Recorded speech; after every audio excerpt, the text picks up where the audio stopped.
Voici le sixième volet de notre série de vidéos autour de la collaboration et du data management AEC, avec ici un exemple spécifique et relativement simple de cycle de vie appliqué au plan dans un bureau d'études.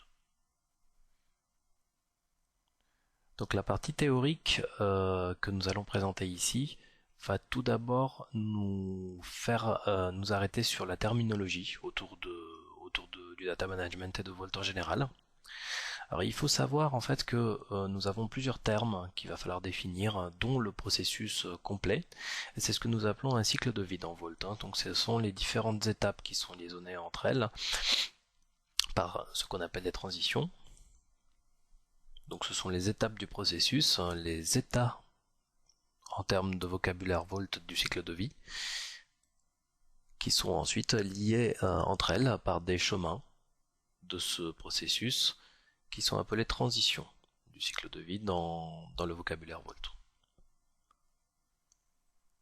Alors pour mieux comprendre, pour préciser cette terminologie, nous avons ici donc un schéma d'un cycle de vie classique, et il faut également définir deux notions essentielles, c'est-à-dire le versioning, donc les différentes versions des fichiers et des documents.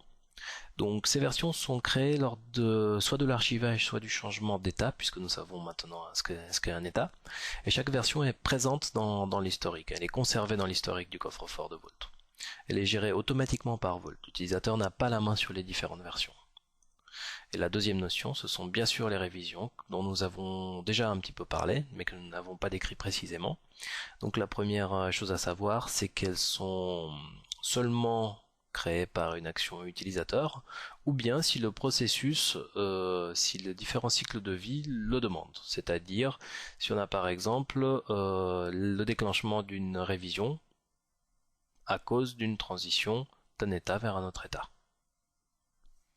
Vous pouvez voir dans cet exemple-là que lorsqu'on passe par exemple de l'état pré-étude avec 4 versions du travail courant sur le document, nous allons maintenant passer la documentation par une phase d'approbation qui, elle, donc va entraîner une révision initiale qui sera la révision A, alors que la version continue à s'incrémenter de manière automatique au fur et à mesure qu'on étudie le modèle et qu'on l'archive vers Volt. Au fur et à mesure, donc, une fois que le fichier est en étude, il passe en validation ainsi que dans une phase d'approbation. Vous voyez d'ailleurs le petit cadenas qui montre que le fichier est verrouillé. Il sera en lecture seule pour tout le monde. Et bien sûr, on va générer à partir de là une nouvelle révision secondaire qui sera ici A1, tout en continuant à travailler avec les différentes incrémentations dans les numérotations des différentes versions. Et nous allons finir ce cycle de vie une fois donc que nous avons modifié ce document, toujours en passant par une phase d'étude, une phase de validation et une phase approbation qui donc verrouille ce document et qui ne le met à disposition qu'en lecture seule des différents utilisateurs. Donc voici un principe général sur le fonctionnement d'un cycle de vie dans un tel environnement. Maintenant voyons un exemple relativement simple. Alors nous avons choisi ici de présenter tout d'abord le cycle de vie global concernant les modèles, les plans, mais aussi éventuellement des échanges externes lors de l'étude d'un bureau d'études d'exécution. Alors tout d'abord ici nous avons un modèle qui commence en étude, donc les différents dessinateurs, les différents ingénieurs commencent à monter leur modèle, par exemple sur Revit.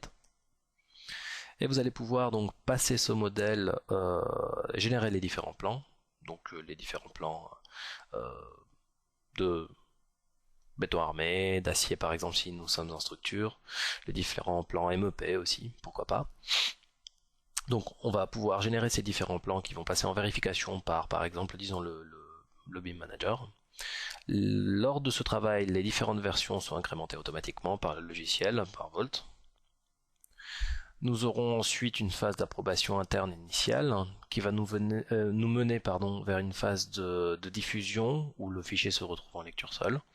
La diffusion donc va se poursuivre, va se faire vers la maîtrise d'œuvre qui est quelque chose d'externe, vous allez voir ici, donc elle est soumise à approbation maîtrise d'œuvre.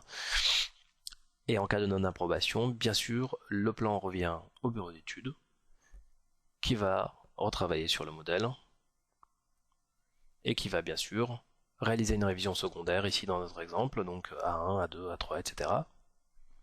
pour enfin le resoumettre, le rediffuser pour approbation à la maîtrise d'œuvre.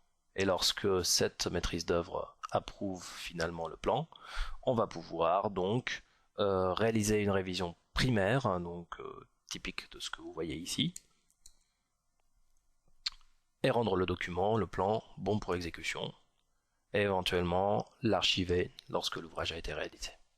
Alors, pour résumer un petit peu tout cela, intéressons-nous donc aux différents cycles de vie que nous pouvons séparer à partir de ce cycle de vie global.